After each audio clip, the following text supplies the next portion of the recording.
What if there's a belief that your life was already written, before you were even born, by an ancient and vast field of consciousness, where every action, emotion, thought, and even the abilities you've never tapped into have already been recorded? It might sound like a work of science fiction, but for many mystics, spiritual seekers, and consciousness researchers, this isn't a wild theory, it's the Akashic Records. In the world of spiritual studies, the Akashic Records, also known as the Universal Information Field, are believed to be a vast repository that holds the soul history of every human being, every living creature, and even the universe itself. Imagine tapping into a cosmic Google, storing your past, present, and all possible futures. Not as digital data, but as a living consciousness, reflecting your deep interconnectedness with all that exists. From Eastern spiritual masters to Western esoteric scholars, the Akashic Records have been spoken of for centuries as a portal into the soul's deepest realms. But do they actually exist? And more importantly, can you access them? In today's video, we'll uncover the full story of the Akashic Records, their origins, how they function, and why anyone on a journey of spiritual awakening must understand this incredible concept. Tadiwa, Akashic Records aren't a literal book. They're not something you can touch, store on a shelf, or dig up from some forgotten temple. They exist in a realm beyond time and space, a non-physical field of consciousness, like a spiritual database. Imagine a vibrational archive that holds not just your actions, but your thoughts, emotions, intentions, every decision you've ever made, every lesson you were meant to learn, every life you've lived. And it's not just about you, it's about everyone, every soul, every moment, every experience. This isn't some secret only for mystics or the spiritually elite. This is the very fabric of consciousness itself. The word Akasha comes from Sanskrit, meaning ether or spirit. In ancient Indian cosmology, it's known as the fifth element beyond earth, water, fire, and air. It's the subtle energy from which all matter and life emerge. To the ancients, Akasha wasn't just poetic metaphor. It was the invisible force binding the universe, the medium through which divine intelligence flows. The records are what that field remembers. And this idea? It's not rare or fringe. Versions of the Akashic concept show up in spiritual traditions across the world. In Judaism, there's the Book of Life. The ancient Egyptians spoke of a hall of records. In Islam, there's Al-Law al-Mahfuz, the preserved tablet that records all. Western esoteric thinkers like Helena Blavatsky and Rudolf Steiner described a spiritual memory field that exists beyond the senses. They weren't inventing a fantasy. They were tapping into a truth older than history. They were remembering. If you've ever wondered why some people seem born with a deep wisdom, why you have unexplained fears, strange abilities, or emotional reactions that feel older than this lifetime, you're not crazy. You're picking up echoes from the Akashic Records. You are more than your current circumstances. You are a soul carrying layers of experience, and those layers aren't random. They're patterns, part of a larger curriculum your soul agreed to explore. But until you become aware of those patterns, they keep playing out unconsciously, lifetime after lifetime. This is where the Akashic Records become more than a concept. They become a key, a map, a compass pointing back to yourself. Because within them are answers, not just about who you were, but about who you're becoming. There are insights waiting to be heard, lessons waiting to be integrated, and a truth most people never come close to. Your purpose isn't something you invent, it's something you remember. The Akashic Records aren't off limits. They're just off the radar. Most people never try to access them, not because they can't, but because they were never told it's possible. They were taught that knowledge lives in books, that authority lies in institutions, that answers must come from outside. But the records say otherwise. They say the highest knowledge isn't learned, it's recalled. You don't need to be a guru or a psychic to tap into this wisdom. You just need to get quiet enough to hear what's already echoing inside you. The Akashic field doesn't favor the elite. It responds to intention, to sincerity, to readiness. So the question isn't, can you access the records? The question is, what happens when you do? Long before the term Akashic Records was ever coined, there were those who knew, not in theory, but through direct experience. Visionaries, mystics, seers, and sages touched something beyond the veil and brought back messages written in light, not ink. They didn't call it a record because what they encountered wasn't language. It was truth in its purest, most vibrational form. Across continents and cultures, they whispered of a place, if you could even call it that, where the memories of the soul were kept, guarded not by walls but by frequency. And those who reached it didn't read it with their eyes. They felt it in their bones. The Vedic rishis of ancient India spoke of Akasha as the primal substance of all reality, the origin of all form and thought. In their worldview, nothing was ever truly lost. It simply returned to Akasha, like a ripple folding back into the ocean. Tibetan mystics called this same field the mind stream, a flow of consciousness that transcends individual lifetimes. The Druids, the Egyptians, the Gnostics, the Mayans, they all had their own names for it. Different languages, different symbols, but the same knowing. There exists an invisible domain that remembers everything. So what happened to this knowledge? It didn't vanish. It was dismantled, marginalized, labeled as superstition by institutions that feared its implications. Because if the soul has memory, then the self isn't defined by nationality, religion, or even biology. If the records are real, then authority must come from within, not be imposed. And that's a dangerous idea for systems built on control. During colonization, many indigenous cultures with oral traditions of soul memory were forcibly silenced. Sacred ceremonies that opened intuitive channels to Akasha were banned, mocked, or replaced.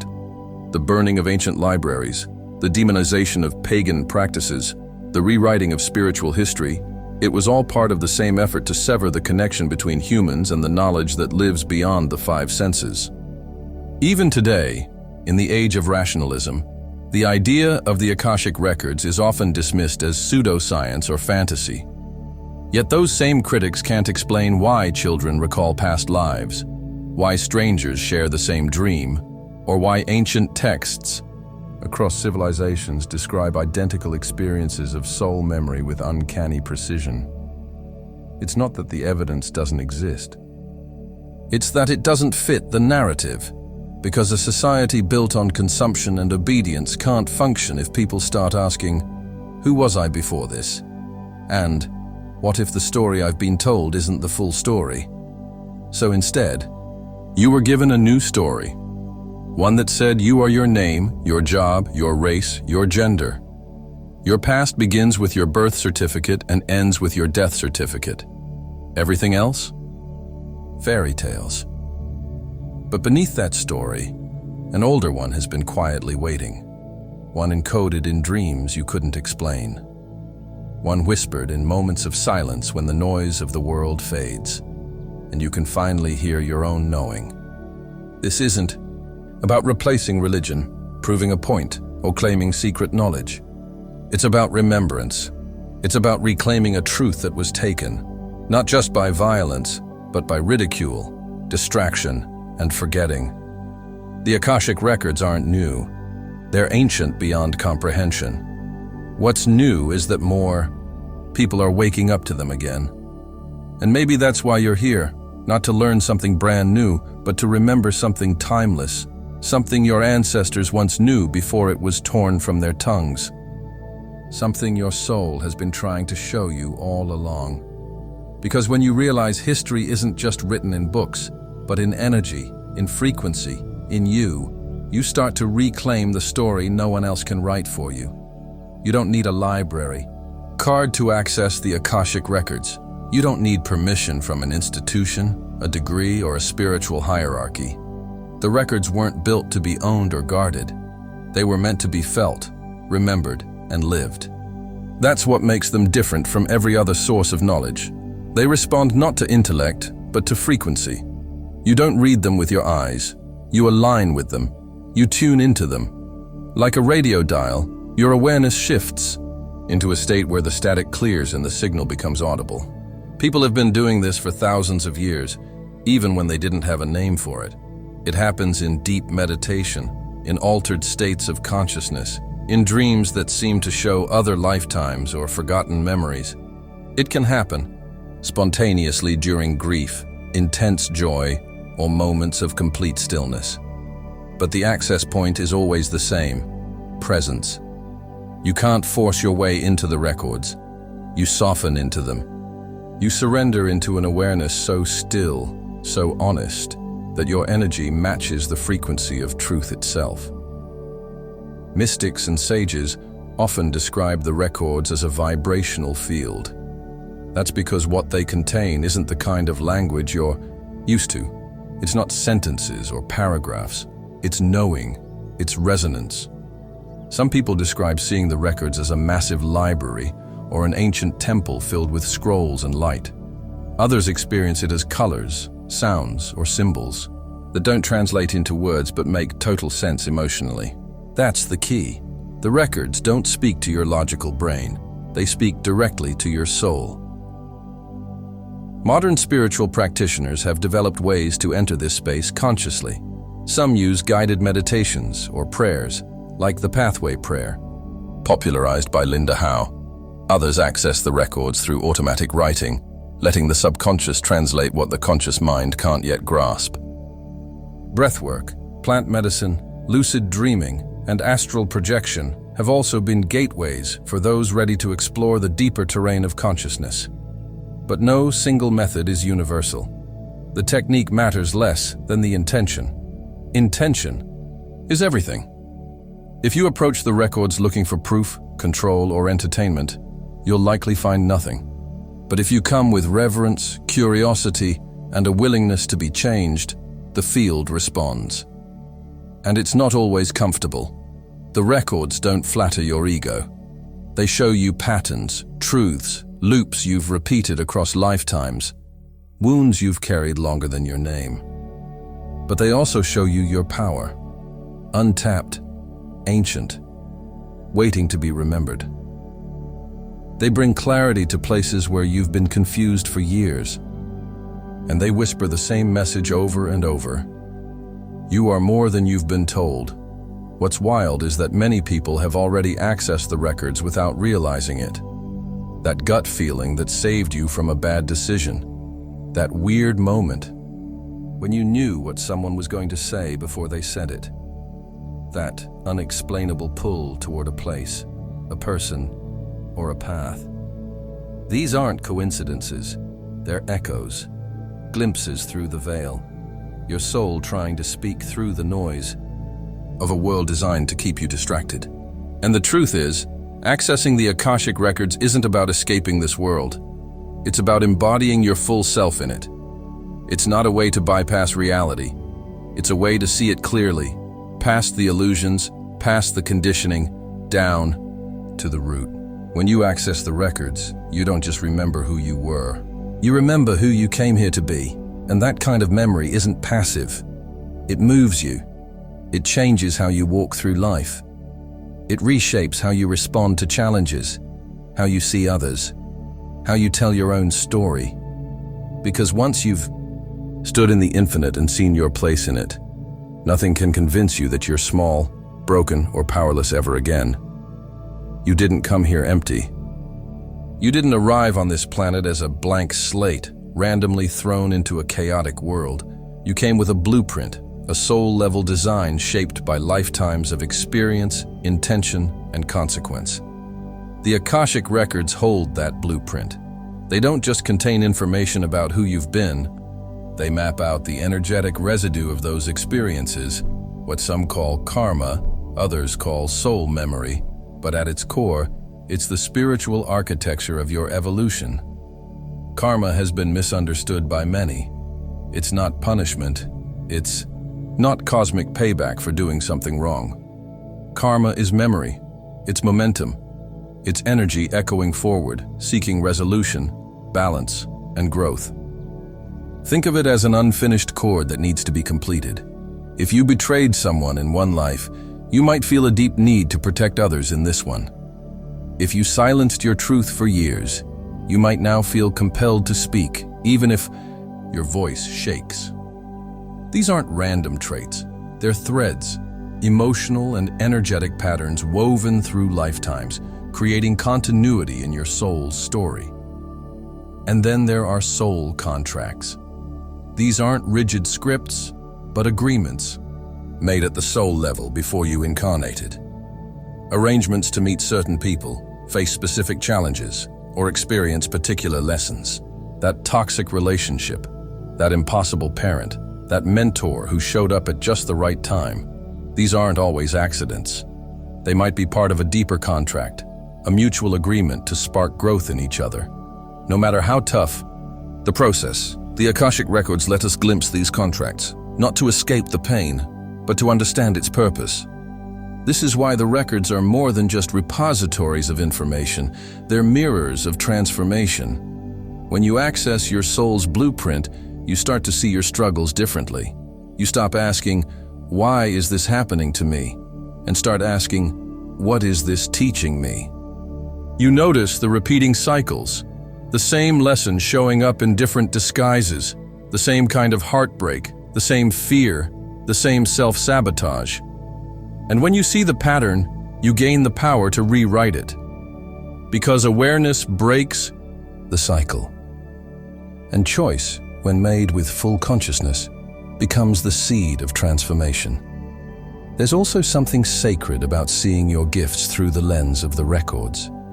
We often focus on wounds when we talk about past lives, but wisdom travels too. Talents, strengths, even spiritual abilities can carry over. That inexplicable pull toward healing, teaching, or creating, it might not be new. It might be something your soul has been mastering for lifetimes. And the records help you remember not just where the pain started, but where the power lives. Understanding your soul's blueprint also dissolves comparison. Once you realize everyone is on a unique evolutionary path, the need to match someone else's timeline vanishes. You start honoring your own process. You stop rushing. You stop blaming. You start trusting that your challenges aren't obstacles, they're activations. The Akashic Records reveal your soul's curriculum. And once you see that, even your biggest setbacks start to feel like sacred assignments. But the most liberating truth of all? Your blueprint isn't fixed. The past may shape the present, but it doesn't trap it. Karma isn't a life sentence. Soul contracts can be rewritten. Patterns can be broken. This isn't about determinism. It's about awareness. The records don't chain you to a fate. They offer you a map, but you still choose the path. You still hold the pen. And in every moment, you're either repeating an old pattern or starting a new cycle entirely. So when you ask, "What is my purpose?" you're not waiting for an answer to drop from the sky. You're being invited to remember what your soul already knows. The blueprint has always been inside you. The records are just the key to decoding it. To most people, the idea of the Akashic Records sounds poetic at best, something for mystics and metaphysicians, a comforting metaphor for those who believe in something more. But what if it's not just a metaphor? What if what ancient sages described as a spiritual library is something modern science is only now starting to glimpse through the lens of energy fields, quantum theory, and consciousness, studies that challenge everything we thought we knew about reality? There's a reason mainstream science has largely ignored the Akashic Records. They don't fit neatly into a materialist worldview. You can't put the records under a microscope, measure them with a ruler, or quantify them in a lab. But consciousness itself, your thoughts, dreams, memories, can't be measured either, and yet you know they exist. The records may not be physical, but neither is the internet signal that lets you read this. Unseen doesn't mean unreal. Physicists have long known that reality isn't as solid as it seems. At the quantum level, everything is energy, vibrating, interconnected, dynamic. What we perceive as form is just a dense arrangement of frequencies. Information, it turns out, might be the foundation of the universe. Not matter, not even energy. Information. This is where the idea of a stored data field becomes more than mysticism. It becomes a plausible model of reality. The late Ervin Laszlo, a systems philosopher and two-time Nobel Peace Prize nominee, introduced the concept of the Akashic field as a universal information field underlying all creation. According to his theory, the universe isn't a random accident, but a coherent system driven by information stored in the Akashic field. He didn't pull this from ancient texts. He found parallels between cutting-edge physics and the timeless wisdom of spiritual traditions. To him, the Akashic Records weren't a fantasy. They were a scientific inevitability waiting to be understood. Then there's the holographic universe theory, championed by scientists like David Bohm and Carl Pribram. It suggests the universe functions like a hologram, where each part contains the whole. That means all information is encoded everywhere, all the time. Every cell in your body holds the imprint of your entire genetic code. Every point in the field could potentially hold the memory of every moment, every life, every possibility. Sound familiar? These theories don't prove the Akashic Records in the traditional sense, but they crack the door open. They challenge the lie we've been told, that we're isolated, separate beings in a dead mechanical universe. Instead, they point to something far more intimate, a cosmos woven with intelligence, memory, and interconnection. A field that remembers, a universe that knows itself through you. Even near-death experiences, once dismissed as hallucinations, now offer clues. Many who return describe a realm of knowing where their entire life unfolded before them, not in judgment, but in understanding. Some report seeing not just their own lives, but the ripple effects of their actions on others, echoing outward. That level of awareness, that panoramic perspective, aligns with what spiritual practitioners describe when accessing the records. It's not storytelling, it's a transmission of memory beyond time. Then there's the mystery of intuition. How does a mother sense her child is in danger from miles away? How do some people just know something's wrong before it happens? These phenomena hint at something deeper than logic. They suggest we're already connected to a field of information far larger than ourselves. That we're not tapping into guesses, we're tapping into memory. And maybe that's the most important part. The Akashic Records don't ask you to believe in something new. They ask you to remember something old, to consider that maybe, just maybe, the universe isn't cold and random, but conscious and intentional. That your thoughts, your choices, your very essence aren't fleeting moments lost to time, but part of a living record that holds it all. Science hasn't caught up yet, but it's getting closer. And when the gap between science and spirituality finally closes, we might discover the greatest truths were never hidden. We just stopped looking in the right place. From the moment you were born, the world started telling you who you are. Not with curiosity, but with certainty. It gave you a name, a nationality, a religion, a school system, a set of beliefs, and a long list of rules.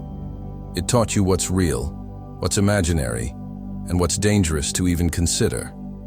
And somewhere in that long list of silent agreements, it slipped in one message louder than the rest. Forget. Forget who you are.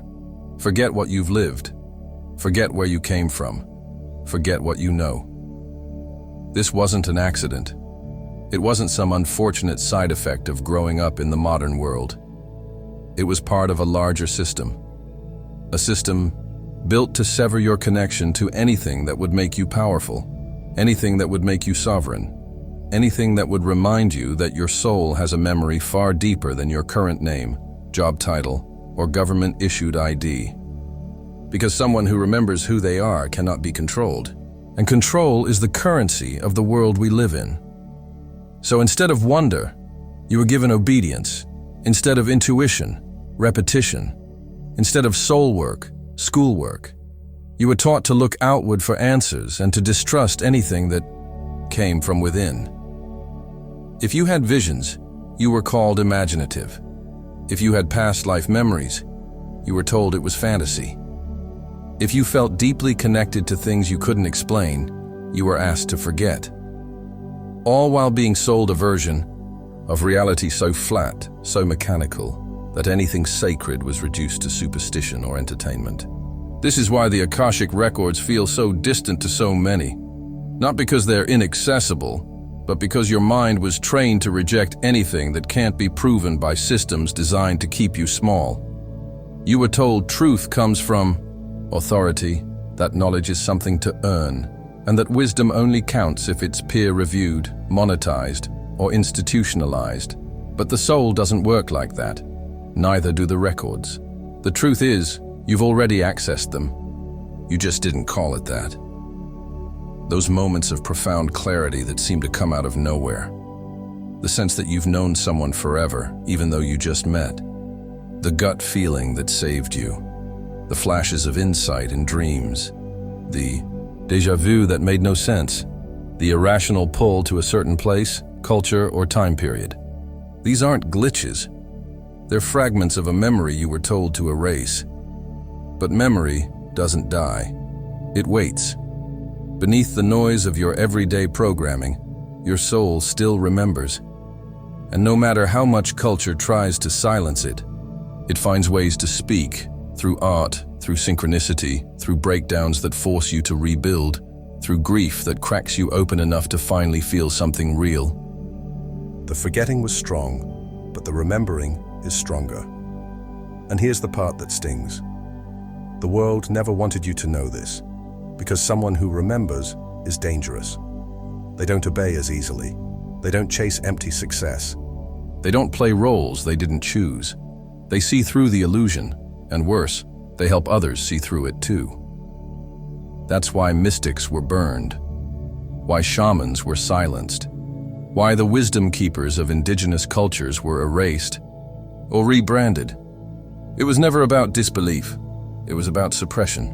But the system is breaking. Cracks are forming in the foundation.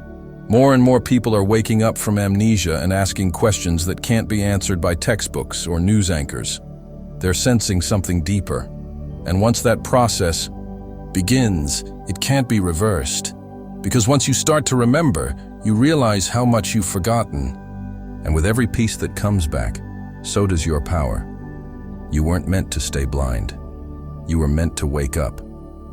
The Akashic Records were never hidden. You were just taught not to look. But now you're looking, and that changes everything. Remembering isn't about going back. It's about going within.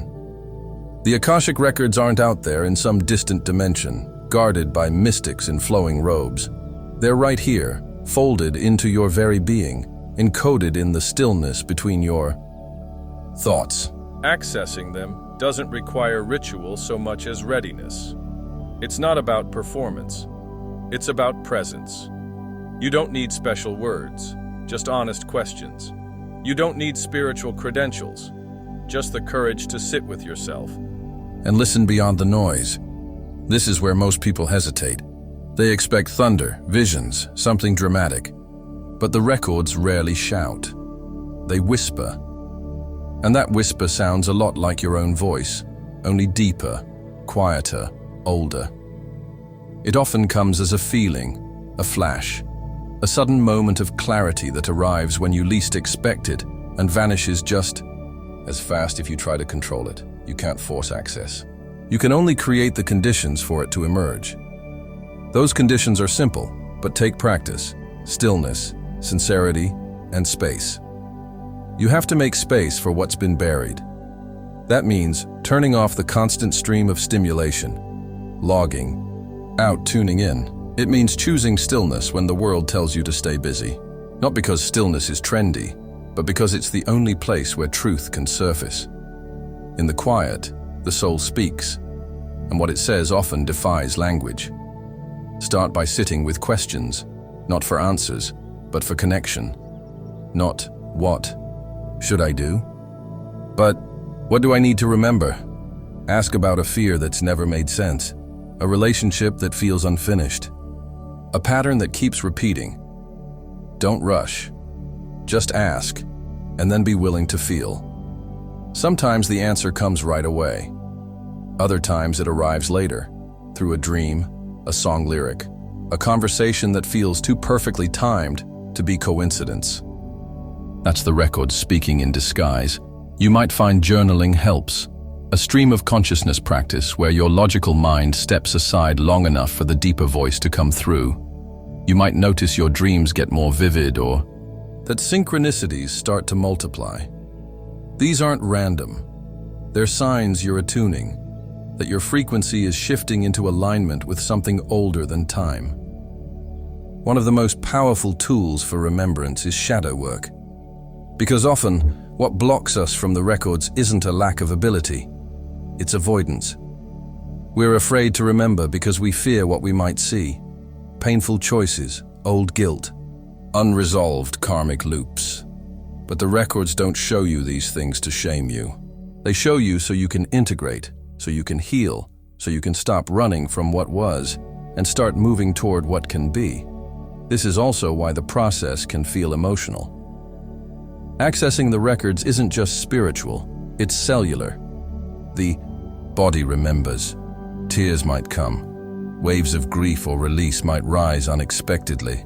Let them. That's not you breaking. That's you clearing space. You're not being overwhelmed. You're being reorganized. There's no single path to the records. For some, it's meditation. For others, breath work, nature, or creative flow. Art has always been a portal. Because when you create from the soul, you're speaking the language of the records without even realizing it. Music, painting, poetry, these aren't hobbies. They're frequencies. And sometimes, they unlock more memory than any book ever could. You don't need a guru. You don't need a label. You need honesty, curiosity, a willingness to feel beyond the surface, and trust. Trust that what rises is rising for a reason. You're not making it up. You're remembering what was buried so deeply it started to feel like imagination. But imagination is just memory filtered through intuition. And the Akashic Records live in that space between what you forgot and what your soul never let go of. Every time you remember a piece of yourself you thought was lost, you close the gap between who you've been and who you're here to be. And eventually, remembering becomes a way of life. Not a destination, but a state of being. You become the library. You become the channel. You become the bridge between the seen and the unseen. And that's when you stop chasing meaning and start embodying it. Imagine a world where people no longer ask, "Who am I?" but instead, "Who have I always been?" Imagine millions of people no longer looking outward for worth, identity, or direction, but inward, into the vast archive of their soul's journey. That kind of awakening doesn't just change individuals, it changes the trajectory of humanity. Because when people remember, truly remember, they stop following scripts written for them. They stop playing roles handed down by systems designed to suppress. And that's where everything starts to shift. The Akashic Records aren't just about personal healing, they're about collective evolution. This isn't a private journey, it's a ripple effect. One person awakening to their soul's memory becomes a catalyst. They walk differently, speak differently. They become less reactive, more intuitive. They start creating instead of consuming. Their relationships deepen, their work aligns. They no longer ask permission to be themselves. And that kind of freedom is contagious. We've been sold a lie for generations, that we're disconnected, separate, competing. But the records tell a different story. A story where every soul is linked through an invisible web of cause and consequence, challenge and choice. What one person does ripples out across that web. Healing isn't isolated. When you clear karmic patterns in yourself, you clear them in your lineage. You break cycles that stretch back generations. You become the hinge between the past and the possible. And when enough people do that, the system doesn't just bend, it breaks. This is why remembering is so threatening to structures of power. because remembered people don't obey the same way. They don't fear rejection, because they're not trying to fit into something broken. They don't measure success by external standards, because they know what matters can't be measured. They start creating new templates for family, for work, for community. They raise kids differently. They teach differently. They build systems based on soul, not control. And slowly, almost imperceptibly, the old world starts to crumble, not with fire and destruction, but with irrelevance. It loses its grip because fewer people are feeding it. Fewer people are buying into the idea that worth must be earned, that truth comes from authority, that life is a grind toward a reward that never comes. Instead, people start living in alignment. They start trusting themselves again. They start dreaming without permission. This collective remembrance doesn't look like a revolution. It feels like a homecoming, a mass exhale, a quiet, powerful shift where people stop performing and start embodying, and it's already happening. You can feel it. People waking up in waves, questioning things they were once certain of. Leaving. Jobs, relationships, systems that no longer feel right. Not because someone told them to, but because their soul whispered, "This isn't it." There's more. And that more isn't a destination. It's a frequency. A remembering that we're not cogs in a machine. We're infinite beings with stories that stretch across galaxies and lifetimes. We're not random. We're not powerless. We're not lost. We're just waking up. The Akashic Records aren't an escape from this world. They're a map back into it with your full self intact. A map not just for you, but for us. For the collective. For the possibility that when enough of us remember, the world doesn't just change, it remembers itself too. All your life, you were taught to look outward for answers, to find truth in books, in experts, in traditions, in systems older than you. You were handed blueprints for how to live, what to chase, who to be. And yet, no matter how closely you followed the map, something never quite lined up. There was always a question you couldn't shake. Is this really it? That question wasn't doubt. It was a doorway, a signal from the part of you that never forgot. The part still tethered to the Akashic field, quietly holding the truth, that your life isn't random, your pain isn't meaningless, and your purpose was never meant to be found in someone else's instruction manual. The Akashic Records aren't far away. They're not locked behind esoteric rituals or hidden in distant temples. They're within you, encoded in your consciousness, waiting to be remembered. And remembering doesn't require perfection. It doesn't demand sainthood. It only asks for presence, for stillness, for the willingness to stop running from yourself and turn inward, gently, courageously, to face what's already there, the pain, the patterns, the wisdom, the power. When you step into that space, whether in meditation, in silence, in nature, in a dream, you're not going somewhere new. You're returning to a conversation your soul has been trying to have with you since the beginning. You start to see that your challenges weren't random. They were lessons. Your heartbreaks weren't punishments. They were activations. Every loss, every fear, every moment of confusion becomes a clue, a breadcrumb on the trail back to your own remembering. Your story isn't finished, your patterns aren't final, and your soul isn't broken. The Akashic Records don't exist to predict your future. They exist to remind you that you're still the author. You always were, and the next chapter is waiting for you to write it from a place of full remembrance, full sovereignty, full truth. What did you think about today's video? In your opinion, could there be a form of existence like the Akashic Records that contains information about each of our lives?